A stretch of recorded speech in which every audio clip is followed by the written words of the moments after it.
Everybody here, and on behalf of the public, I want to thank you for engaging in it at a time, in truth, when I know you've been advised not to. So thank you so very, very much. Thank you. Sam Bankman-Fried, everybody. That was the ending to the New York Times Sam Bankman-Fried interview, and the clapping at the end kind of doing that, it seems pretty weird because we all know what happened at FTX. And really the entirety of this interview was just Sam trying to say that he's too dumb and he couldn't possibly have done this willingly, and there's no way that he could be a criminal. It was just he's just too dumb to realize what he was doing, which is pretty hilarious because even ignorance is not a thing that can get you out of being like stealing money. If you can say that I was just too ignorant, I didn't realize I was stealing the money, I mean, you're still stealing the money. So it doesn't matter if you were ignorant to it or not. But this has been his defense the entire time, saying that he was just too dumb to be decided. And it's being bought up by the people who invested in him, shockingly, like Bill Ackman, who said, call me crazy, but I think SBF is telling the truth. And SBF replied saying, I deeply appreciate that. I messed up. I'm going to do everything I can to make it right, even though I knew it might never be enough. So these are people trying to save reputation. And you can see it's kind of funny too. This was a tweet he did before talking about SBF giving him credit and accountability, blah, blah, blah. And FTX replied to it saying he was deeply appreciative and I can keep fighting for the best I can. And he actually deleted that tweet. So it's almost a copy paste. Deeply appreciate that copy paste response. Maybe this tweet gets deleted too. But you also had Mr. Wonderful, Shark Tank investor, Mr. Wonderful, saying, I lost millions as an investor in FTX and got sandblasted as a paid spokesperson for the firm. But after listening to that interview, I'm in the Bill Ackman camp about the kid. Now you got to look at how he's saying that because, again, these are Wall Street finance people where their reputation is everything. So that is what Kevin is trying to mend and make better, is his reputation. And by saying, I'm in the Bill Ackman camp about the kid, calling him a kid is a very important because that plays into the narrative of him being ignorant and not smart enough to know what he was doing, and the business just got too big and he just didn't know what he was doing. That is the exact message that they want to send because they want you to think that he was too ignorant, too dumb, didn't realize what he was doing, when the fact is Sam is 30 years old. He is not a kid. Sam is not a kid by any stretch of the imagination, and he was running this business full well knowing what he was doing. There's no way that he was running FTX and didn't have any idea of the relationships it had with Alameda and the things that were going on in the company. He could not have ran that company and just never looked at anything. That doesn't make any sense. And people aren't really buying it either. You look through the replies here, you have a lot of people, calling him out and just not really being on Kevin's side. And the same goes for Bill Ackman here.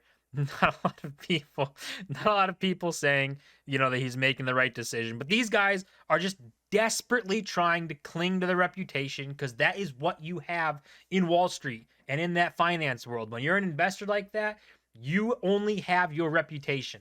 So if that gets burned, you get burned too. And Sam in the interview was talking about FTX US, saying that it was fully solvent and withdrawals should be opened up today and it can keep running. And he has no idea why it's even shut down. Just to make a distinction here, you look at the US platform, you look at the international platform.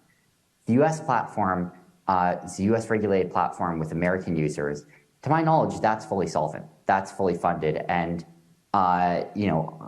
I believe that withdrawals could be opened up today and everyone could be made whole from that none of these problems plagued the US platform. Again, wording on this is pretty important when he's always saying to my knowledge so that he can play off the ignorant card and the dumb card, say he's too dumb and say to my knowledge it's fine, and then later down the road when something comes out that it was not fine, he can say, well, I was just not smart enough and to my knowledge it was, but I was just not smart enough to know. And to his knowledge, he's the one that filed for FTX US to go into Chapter 11 bankruptcy. He did that. No one forced you to. If they were separate entities, you could still run FTX US if it was completely fine and not put into bankruptcy, but he did. So what are you trying to say? There's also a clip of him talking about the solvency of FTX US, saying that's so solvent that it could take on the hack that happened to it, the hack, and it still should be solvent. You know what the honest answer is? FTX US was so fucking solvent that even after losing like $250 million to a hack on the way to bankruptcy, it's still solvent. About $500 million over. So apparently FTX US is $500 million over being solvent, and they're perfectly fine.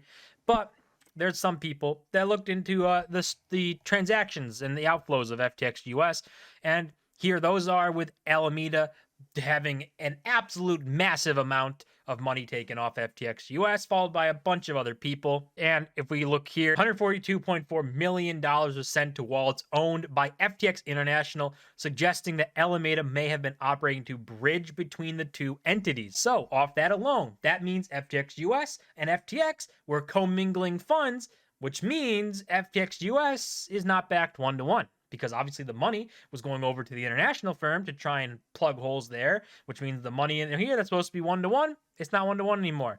But even looking at just these numbers, so these were outflows on November 6th, since November 6th. If you look at all these outflows, you actually have this right here. It's $421 million, roughly, because we only have the three numbers here, but about $421 million in outflows in November 6th. Now, he said they were $500 million over collateralized and they could have withstood that, but the hack isn't calculated in this number, which he said is a $250 million hack, which means $671 million outflowing from FTX US, even if it's $500 million over whatever the entities are, so it's more than one-to-one. This would put it at, if you said it's 500 million over, $171 million in the hole. So just off of these numbers, just off looking of the outflows since the 6th, and that Alameda was using money to send it to the international firm, that it's probably not over a one-to-one backing, and it might be in trouble, which would make sense because it is obviously filed for bankruptcy. Sam put it into bankruptcy, which means something's going on there. It's not exactly one-to-one backed, and off of just those bare numbers that people can look at since the 6th, it's already over that threshold of $500 million. Not to mention that this probably isn't the first time Alameda's took money from FTX US to send it and bridge it to FTX International. So you can just imagine how messy it got, how commingled the funds got, and how much money from US was pumped into international, was pumped into Alameda, where the money went, how it was all gone. It's just not, it's definitely not one-to-one backed, because if it was, it would still be operating right now. And just to end this off, we have a big comparison that people are making with Ross Ulbricht here, talking about the hypocrisy, because obviously you have Sam Bankman-Fried, that FTX collapsed, and looking like the money customer funds lost, it could have stolen tens of billions of dollars. And Ross Ulbricht created a website. He's in 2 life sentences, and SBF is completely free, no care in the world. If you don't know who Ross Ulbricht is, he's the guy who created the Silk Road website, and the authorities went after him for creating it because it sold illegal stuff, which is a little mind-blowing, because obviously the banks with ATMs, if people take that money and buy drugs with it, the banks aren't held liable. So it's really weird, and we're living in that reality where Sam stole lots and lots of money and FTX collapsed and lost billions and billions of dollars. But if you create a website, then, you know, you get thrown in jail for 2 life sentences. So we'll see how this all goes out. Sam, I mean, it looks less and less likely like he's going to face jail time, because the media is running these fluff pieces, making him look to be as good as possible, running the narrative that he just is some ignorant kid, even though he's 30 years old, and that he's just didn't know what he was doing.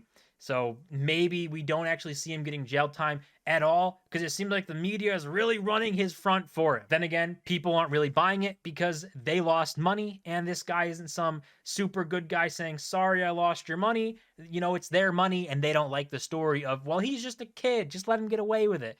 So maybe there's enough public pressure to push it, but right now, it doesn't look like he's going to jail. But we'll see it play out, see if he does any more media appearances and interviews, and see what happens in the future here. But that's going to do it for this video. As always, don't forget to smash the like button and subscribe. We're on the road to 1,000 subscribers. I'll see you guys in my next video.